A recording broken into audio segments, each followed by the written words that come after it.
POI, please POI. Please POI. Yes.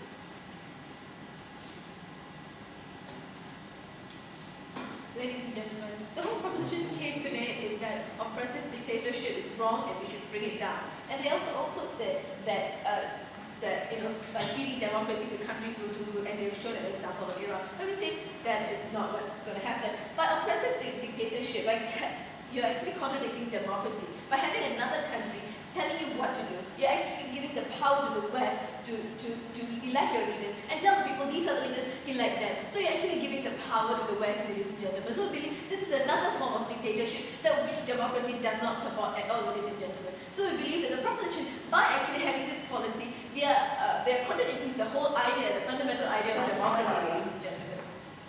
And also, we have mentioned about oppressive dictatorship actually moving on to democracy and benefiting people. We have mentioned China, ladies and gentlemen. China was an oppressive dictatorship country, but it has developed, ladies and gentlemen. It has shown progress, ladies and gentlemen. And now it is on the ways to, it's like a semi-democratic country, ladies and gentlemen. So we believe that even if the West does not interfere, we believe that democracy is a gradual process and will happen in the countries, ladies and gentlemen. So we do not need to give the West the power, ladies and gentlemen. And a good example is China, because they are now a semi-democratic country and they have shown progress, ladies and gentlemen. The economy is blooming, ladies and gentlemen. So we believe that the West do not need to step in, ladies and gentlemen. And let me show you an example of no, thank you. Let me show you an example when the West actually stepped in and helped try to feed democracy and did not end in good terms, ladies and gentlemen. Let's take Iraq and Afghanistan, ladies and gentlemen. They try to feed democracy to this country, which are obviously not ready for this democracy, ladies and gentlemen. So what happened is that you have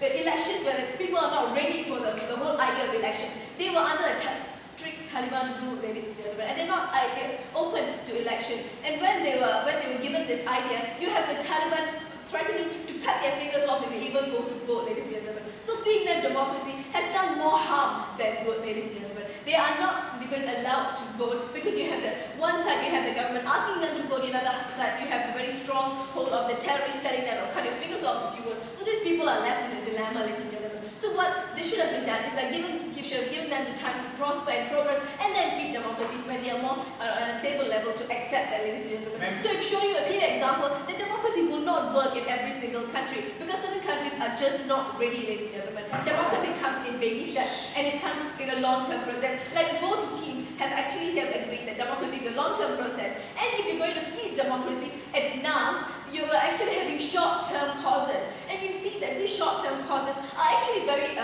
bad, ladies and gentlemen, because this short-term, you're not talking about 6 months or 1 year or 2 year period. You're actually talking about 10, 20 years period, ladies and gentlemen, because democracy does not come overnight, and both parties have actually agreed on this point that democracy does not come overnight. And when you're talking about short-term causes, you're talking about a period of 10 years. So you're going to put these people in the subject of danger, pain, and a lot of dilemma in this 10 years, ladies and gentlemen. We see that we do not need this because after all, democracy is a long-term process. So let the people be in their own system for this period of 10 years, and we believe that democracy will reach them eventually, ladies and gentlemen. No, thank you. And also, they've said that the West have the ability to do it, so they have to do it. Just because you have the ability to do it doesn't mean you have the right to do it, ladies and gentlemen. We believe that just because the West has the power and they have the ability to do it doesn't mean they have the right to mandate another country, ladies and gentlemen. We've shown you a clear example that by doing that, they've caused more harm for Iraq than good. And they also said about by doing this, America can actually has a good reputation, and then the image of the country will progress. Let me say this is absurd, ladies and gentlemen,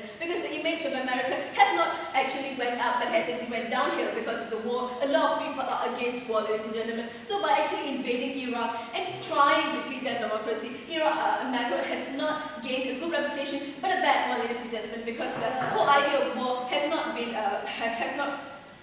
clearly been accepted by a lot of people, ladies and gentlemen. And we also say that it's not feasible. They've said that it is the most feasible policy to feed democracy, but we see that it's not feasible because it's a long-term process and democracy will come by itself, and you do not need to feed them. It's because these people are very set in their ways in their own system, and it will take them a long time to accept democracy, and these short-term causes will have a great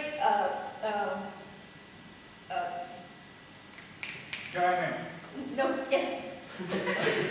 Okay, then how do you actually explain that, you know, by letting them go by themselves, but you say that you let them prosper by themselves, but look at China, if the United States is not there to help them, but purchasing their goods, how will they attain all this economic Okay, growth? sir, we are talking about America purchasing their goods is, Isn't that helping them?